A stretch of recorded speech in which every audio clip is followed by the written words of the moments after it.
Chào mừng các bạn đã trở lại với Dojin.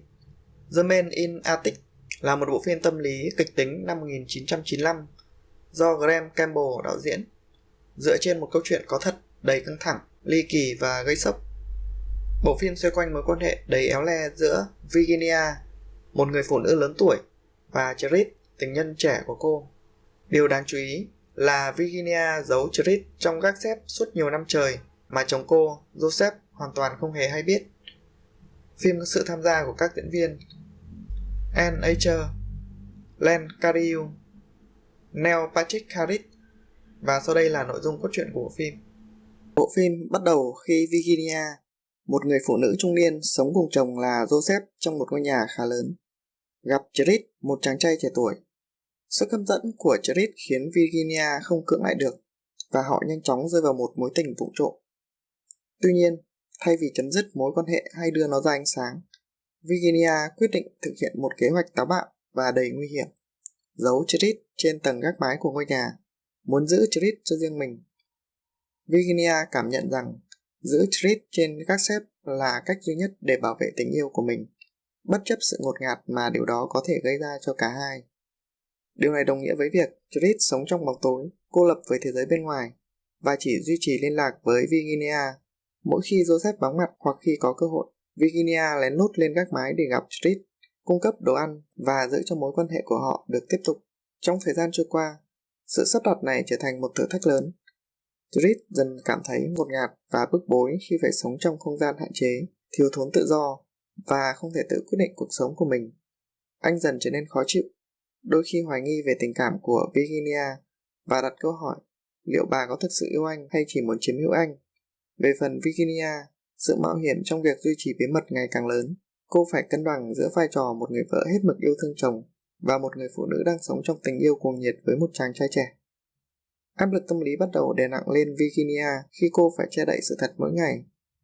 Những khoảnh khắc căng thẳng được thể hiện rõ trong từng cảnh phim, đặc biệt khi Joseph có lúc nghi ngờ về một điều gì đó bất thường trong nhà nhưng không thể xác định rõ.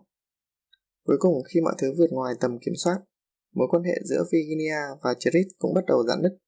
Tình yêu giữa họ không thể đứng vững trước sự tù túng và những hệ lụy của một cuộc sống bí ẩn bị giấu kín.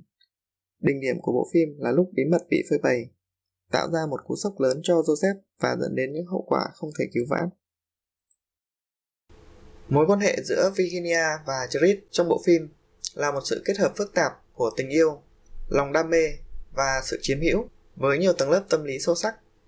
Mối quan hệ này vừa lôi cuốn, vừa ngột ngạt khi nó vượt ra ngoài ranh giới bình thường của một tình yêu vụng trộm và trở thành một sự phụ thuộc nguy hiểm giữa hai con người cô đơn và bị cuốn vào những cảm xúc mãnh liệt.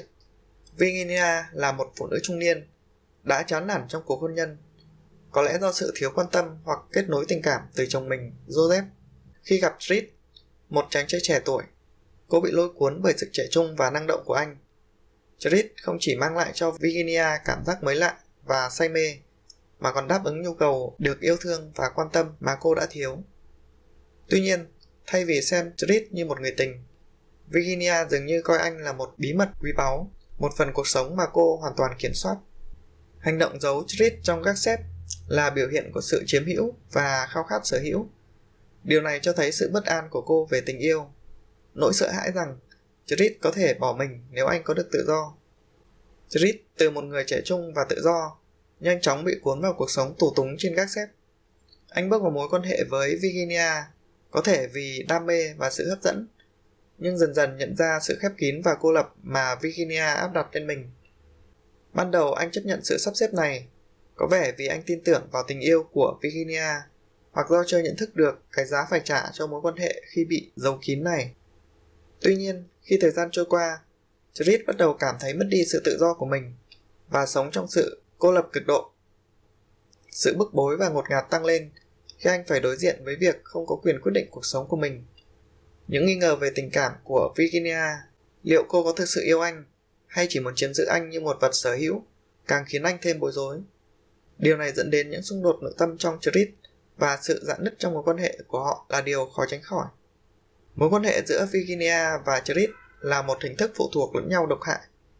Virginia cần Chris để lấp đầy khoảng trống tình cảm và sự cô đơn, trong khi Chris ban đầu có thể thấy ở Virginia Một người yêu và một người bảo vệ dần bị cuốn vào vòng xoáy của sự phụ thuộc mà không có lối thoát. Đây là mối quan hệ thiếu lành mạnh khi cả hai đều bị mắc kẹt, không thể tìm thấy tự do thực sự hay sự hạnh phúc bền vững. Điều đáng nói là mối quan hệ này trở thành một trò chơi quyền lực giữa hai người. Virginia nắm giữ sự kiểm soát, còn Chris là người bị chiếm hữu. Sự chiếm hữu không chỉ dẫn đến việc Chris mất đi tự do cá nhân, mà còn khiến Virginia chìm sâu vào trong dối trá và căng thẳng. Mỗi ngày giấu Chris là một ngày cô càng lún sâu hơn vào những hệ lụy của bí mật này, và tình yêu họ dần biến thành một gánh nặng và đầy áp lực. Diễn xuất của các diễn viên chính trong The Man in Attic là điểm sáng giúp bộ phim thêm phần kịch tính và chiều sâu. Từng vai diễn đều được các diễn viên khắc họa tinh tế, mang đến cho khán giả cảm giác chân thực về một câu chuyện đầy căng thẳng và rối ren tâm lý. Anne Archer đảm nhiệm vai Virginia với sự tinh tế và sâu sắc, thể hiện rất rõ nội tâm phức tạp của một người phụ nữ đang sống trong hai cuộc đời. Một bên là người vợ tận tụy, và bên kia là một người tình giấu mặt. Archer thành công trong việc khắc họa sự căng thẳng và bất an của Virginia. Đặc biệt qua ánh mắt và cử chỉ, cô truyền tải được nỗi khắc khoải và khao khát được yêu thương, đồng thời là sự lo lắng khi phải giấu một bí mật lớn. Diễn xuất của Archer giúp khán giả cảm nhận rõ nét về sự giằng xé nội tâm của nhân vật, nhất là khi Virginia cố gắng duy trì hình ảnh người vợ mẫu mực trước mặt chồng và giấu đi tình yêu cuồng nhiệt với Chris. Neil Patrick Harris trong vai Chris là một chàng trai trẻ bị mắc kẹt trong mọi thứ trong một mối quan hệ nghiệt ngã, đã thể hiện xuất sắc sự giằng xé giữa đam mê và khao khát tự do của nhân vật.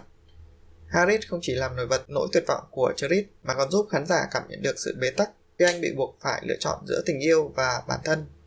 Diễn xuất của Harris mang đến chiều sâu cho nhân vật, đặc biệt là khi Chris bắt đầu nghi ngờ về tình cảm của Virginia và cảm thấy mình như một món đồ bị chiếm hữu. Vai diễn này giúp Harris vượt qua hình tượng trẻ trung để bước vào vai diễn tâm lý phức tạp và đầy cảm xúc. Len Cariou ở vai Joseph, người chồng đáng thương không hề hay biết bí mật động trời đang xảy ra ngay trong ngôi nhà của mình. Cariou đã thành công khi thể hiện vai Joseph với một sự điềm tĩnh, chân thành và đôi khi là một chút ngờ vực tinh tế. Vai Joseph của Cariou tuy ít đất diễn hơn nhưng lại mang đến cho bộ phim một sự cân bằng cần thiết và tạo ra đối trọng cho nhân vật Virginia. Diễn biến tâm lý của các nhân vật chính khiến bộ phim trở nên ám ảnh và để lại nhiều suy ngẫm cho khán giả.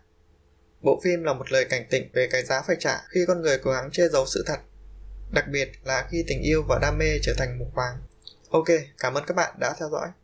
Tạm biệt và hẹn gặp lại các bạn trong các video tiếp theo.